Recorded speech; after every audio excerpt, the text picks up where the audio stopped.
आज गिरिराज और दुर्गा के घर में बहुत चहल पहल है। घर को अच्छी तरह से सजाया गया है। किचन में से अच्छे अच्छे खाने की खुशबू आ रही है। ऐसा इसलिए क्योंकि उनकी बेटी आभा और दामाद जी अहान शादी के बाद पहली बार घर पर आ रहे हैं। हिमांशी, बहुत जल्दी से सारा काम कर लो। आभा और दामाद जी आने ही वाले हैं। कुशल बेटा, तुम सारा सामान तो ले आए हो ना? और काजू कतली लाए हो या भूल गए? दामाद जी को बहुत पसंद है। हिमांशी और कुशल एक दूसरे से बहुत प्यार करते हैं और अपने माता पिता की सारी बातें मानते हैं। लेकिन जब से कुशल की बहन आभा की शादी हुई है, मानो उसके माता पिता के लिए उनका दामाद ही सब कुछ है। आभा और अहान घर पर आते हैं। सब उनका स्वागत करते हैं। आभा और हिमांशी किचन में खड़ी होकर बातें करती हैं। आभा, कैसे है तुम्हारे ससुराल वाले? तुम्हारा मन तो लग रहा है ना वहाँ? और अहान जी तुम्हारा ख्याल रखते हैं या नहीं? पता नहीं भाभी, कभी तो लगता है कि ठीक है, कभी तो लगता है कहाँ फंस गई।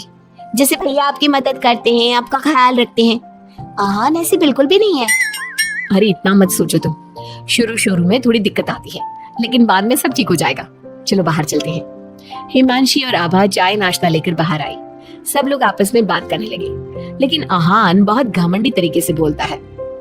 आपका घर तो बहुत बड़ा है ससुर जी। आपका और कुशल का बिजनेस भी बहुत अच्छा चल रहा है, तो आप लोगों ने दहेज देने में इतनी कंजूसी क्यों की? अरे दामाद जी, कैसे बात कर रहे हो? आपके परिवार ने जिस जिस चीज की मांग की थी वो सब हमने आपको दिया है। अगर किसी चीज की फिर भी कमी रह गई है तो बता दीजिए। कुछ चीजें बिना मांगे भी तो दी जा सकती है ससुर जी।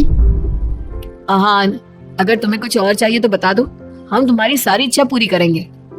अहान प्लेट से बिस्किट उठाकर बोलता है। मांगने से दिया तो क्या दिया, वैसे भी आप लोग मेरी डिमांड कभी पूरी नहीं कर पाओगे।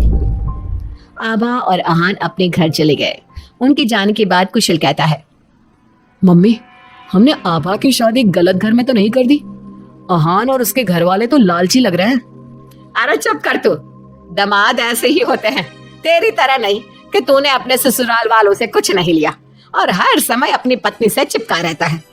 ऑफिस से थका हारा आता है और अपनी पत्नी के साथ घर के कामों में मदद करता है। मम्मी, दहेज लेना तो गलत बात है ना? और हमारे पास किस चीज की कमी है? मैं अगर हिमांशी का घर के काम में हाथ बटाता हूँ तो वो भी मेरा ऑफिस का बहुत सारा काम करती है। इसमें बुरा क्या है? पति पत्नी को एक दूसरे की मदद करनी चाहिए।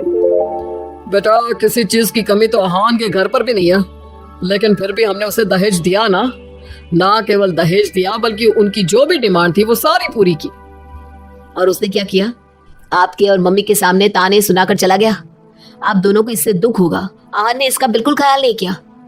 बेचारी आभा का तो चेहरा देखने लायक था। कितनी शर्मिंदा हो रही थी वो अपने पति की बातों से।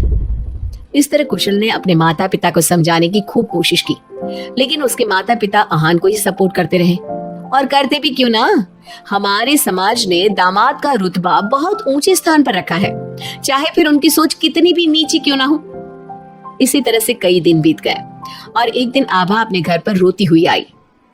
अरे आभा, तुम रो क्यों रही हो? और ये तुम्हारे चेहरे पर निशान कैसे? आभा लगातार रोए जा रही थी।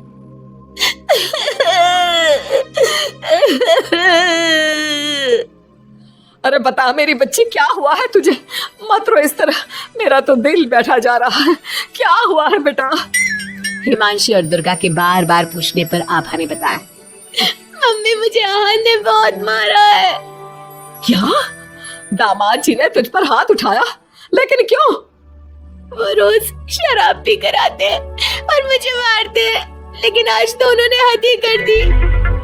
क्या अहान जी शराब पीते? ये बात तो उनके घर वालों ने बताई नहीं थी। अरे कौन अपने बच्चों की कमियां बताता है?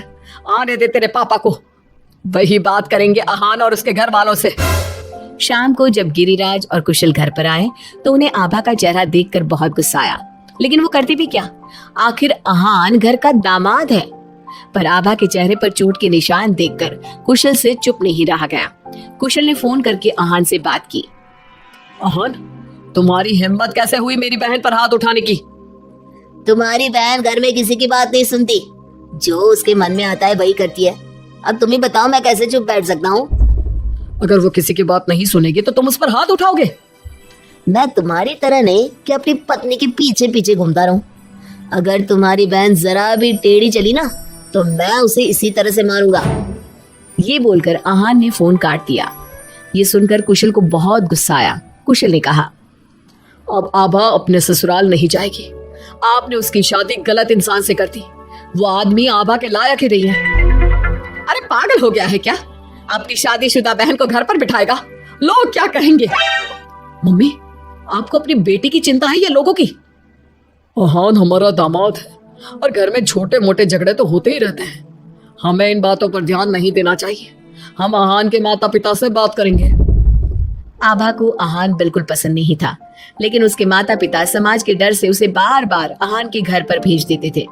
इस बार भी आभा को अपने ससुराल जाना पड़ा। एक दिन हिमांशी की तबीयत खराब हो गई तो उसने घर का काम नहीं किया। तबीयत खराब होने का बहाना बनाकर सुबह से लेटी है। तुझे इस घर में जितना आराम मिला है ना, दुनिया में किसी बहू को कहीं इतना आराम नहीं मिला होगा। तेरा तो पति भी तेरे साथ काम कराता है।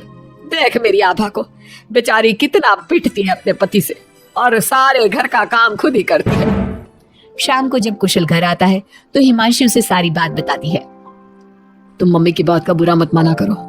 मम्मी चाहती है कि मैं उनके निकम्मे दामाद की तरह बन जाऊं, जो अपनी पत्नी की बिल्कुल भी इज्जत नहीं करता, लेकिन मैं ऐसा नहीं बन सकता।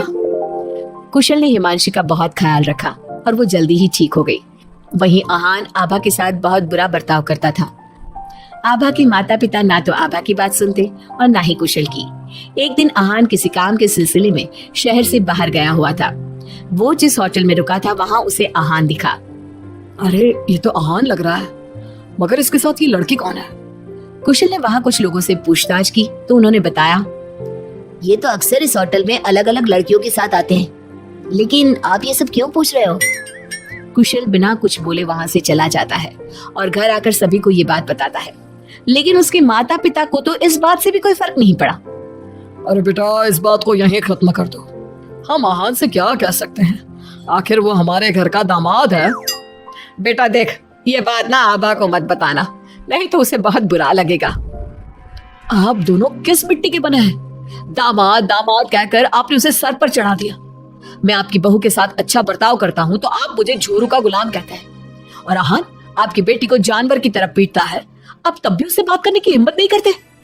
आप लोग बेटे और दामाद में इतना फर्क क्यों करते हो? बेटा, दामाद को तो सर का ताज समझा जाता है, हमेशा से ऐसा ही चलता आया है। अरे हमारे समाज ने ऐसे ही नियम बनाए हैं। चाहे वो आपकी बेटी के साथ कैसा भी बर्ताव करे, उसे जानवरों की तरह मारे पीटे। मम्मी, ये पुराने जमाने की बातें हैं। आजकल कोई पढ़ी लिखी लड़की इतना नहीं पीट रही जितनी हमारी आभा पीट रही है, वो भी सिर्फ आप दोनों की वजह से। मैं आज ही उसके ससुराल जाकर उसे सारी बात बता दूंगा और आखिरी फैसला उसका होगा। कुशल और हिमांशी आभा के पास जाकर उसे आहान की सारी सच्चाई बता देते हैं। आभा अपने भाई के साथ आ जाती है। घर आकर वो अपने पति को तलाक के पेपर भेजती है। हालांकि गिरिराज और दुर्गा अभी भी अपने दामाद के साथ हैं और तलाक के खिलाफ। उनको अभी भी समाज की चिंता है, बेटी की नहीं।